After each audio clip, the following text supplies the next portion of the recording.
That that world 1400 years ago was full of oppression against women. And here a prophet comes. If you bring him 1400 years ago and you bring him forward to today, if you look at some of the decisions that he made, they were revolutionary. In a period of time where they were selling women, what does he do? He empowers women. If Islam is here today, and this isn't just rhetoric, it's because of 3 women. Islam has survived today. If I'm here, it's because of 3 women. And all 3 of these women are from the family of the Prophet. The first one was his wife. The reason why Islam survived was the financial support of his wife. And that tells you today, in the 21st century, women are not allowed to work. Go back to the teachings of the Prophet and see. His wife was one of the greatest business individuals. I wouldn't say businesswomen, she was probably the only woman on the market. But she was the greatest. In our terms, she was a billionaire. She was a successful woman at the age of 35.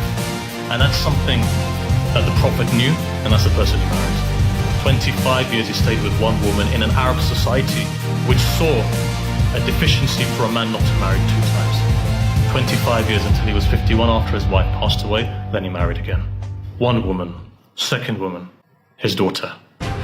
His daughter starts the very first social system that this world has ever seen. Yes, arguably we could say in the time of the Greeks, but that was a system based upon charity. The modern day social system was started by a woman, and that woman was in Medina. And that woman was the daughter of the Prophet. If you go into history, you'll see this. She bought many gardens, and from these gardens she was able to empower women. Widowers, for example, women who couldn't get married again.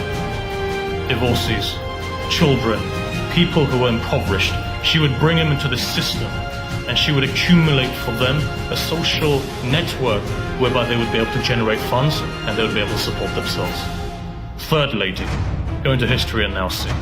The savior of Islam today. If the name Islam exists today, it's because of one woman.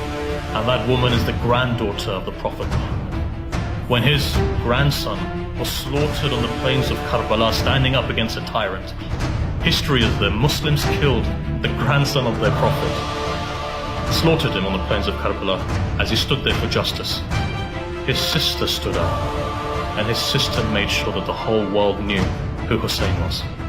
Today, if you find 1.5 billion Muslims, it's because of her. You just heard 20 million people gathered in Iraq for a pilgrimage to where? Karbala. What is Karbala? The shrine of this grandson.